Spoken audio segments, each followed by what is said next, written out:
risings, good afternoon, or good evening, depending on where in the world you're tapping in from. You got to keep in mind that Keep It P podcast is a global show.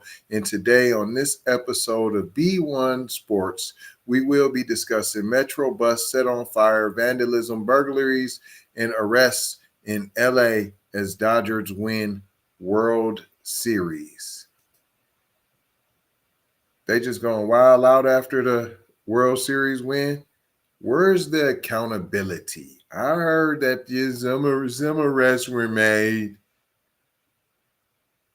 But look how they even sum it up in the top. Just a metro bus was set on fire. That's all. It's just a little vandalism. There's a couple burglaries. Look at that. Look at that.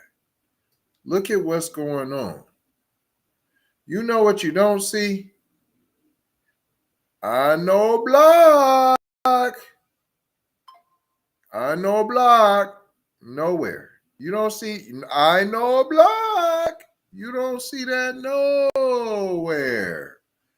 Right. So we wasn't a part of that. That's why we don't want to call, that's why they don't want to call it a riot, right? Right? Come on, family. We got to talk about what went down in LA after the Dodgers took home that 8th World Series title. You know, it's the 8th one. We got to be excited. No, if it's the 8th one, then you should be used to it.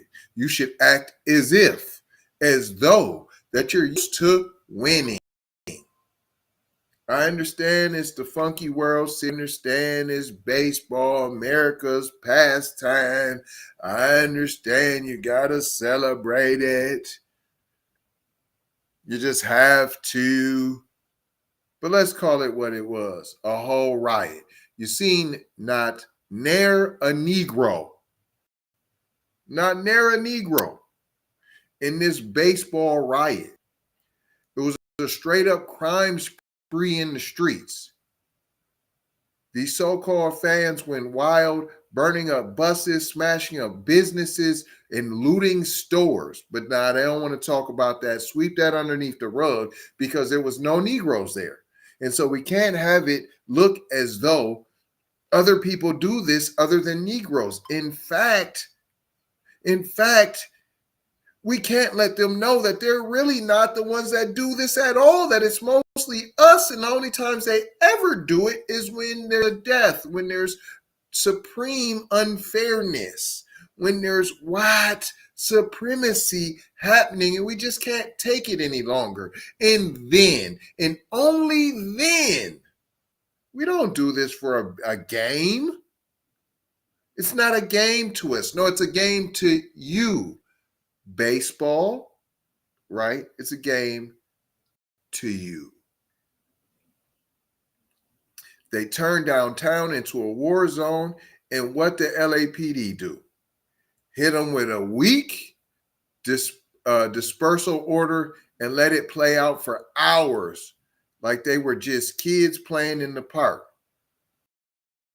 Let's be real. First time this kind of madness has gone down after a big game. LA has a whole history of fans, if that's what we're going to call them, thugs, hooligans who tear up the streets after these, but each time it's the same weak response. Property damage, fights, violence, and barely a slap on the wrist. But let's not front. We all know if this was foundational Black Americans, FBAs out here, it'd be a whole different story. They'd be rolling out the National Guard, talking about law and order, martial law, filling up the county jail by the boats to get that fee, to get that dollar, to collect that bag from us.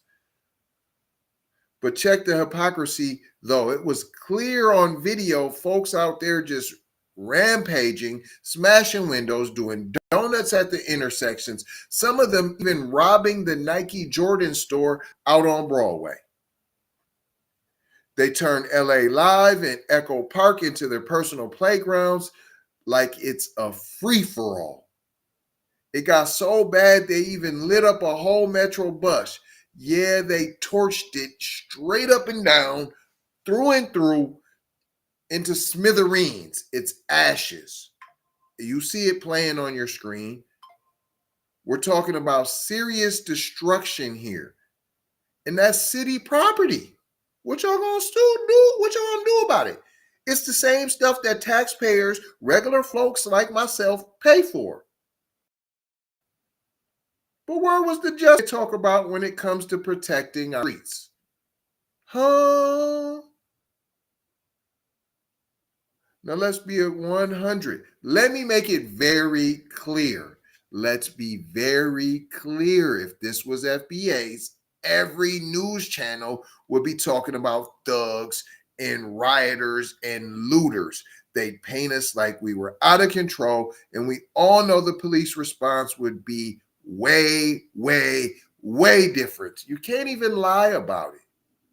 Use your head, people. Hello, McFlizzle. Not trying to tell you what to think, trying to show you how to think. That's why we break down the articles the way that we do here on the Keep It P podcast, where we take news situations and everyday occurrences, and we show how one could or could not be keeping it P. And I'm your host, TZ Von Savage, in the place to be. There'd have been helicopters. You'd have thought you think there'd just be a little dispersal order, a couple of cops standing around. Nope. They brought out the ghetto birds, riot squads, arrests on deck. Arrests on deck. Bring out the SWAT team. It'd be a whole crackdown. Everybody would have to leave. They would have cleared everybody out. But when it's mostly non-black fans, no FBAs in sight, it's just a celebration gone too far. Why do they always get to use that will be boys excuse why they got us FBAs under a microscope? What happened that night was more than just folks getting a little too excited. They tore up businesses that have been trying to survive after the pandemic, leaving local owners to deal with the mess, their mess, over a funky baseball game filled with millionaire players and owners.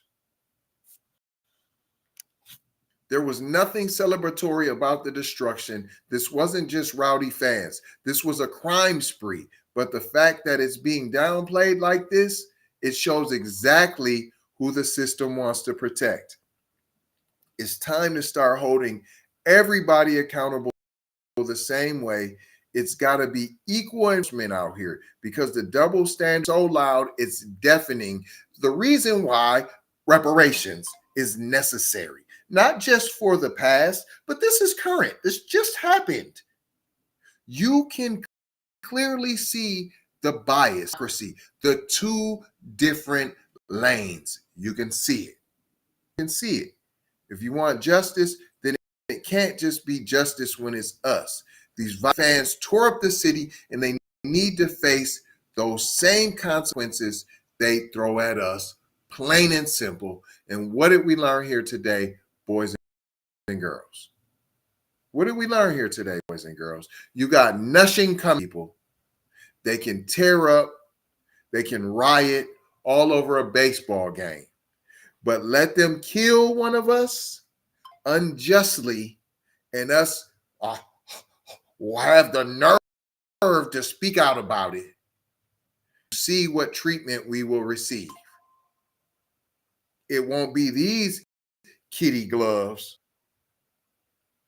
But I ain't gonna hold you. I'm just gonna mold you, fold you, and scold you about being off code. Gonna leave you with 4 words as we always do around this time. Subscribe for the vibe, like for the spike, comment your vomit, and share if you care, if you dare, to get Black empowerment everywhere. Where can you find us at? You might ask. Apple, Spotify, YouTube, Twitter, Instagram, TikTok, Snap, Facebook. Come and take a look. You might get hooked, but don't get shook by the imposters that are out here with their old fake, funky Keep It P podcast. Love, peace, blessings, and Maloha. I gotta go ha, doha.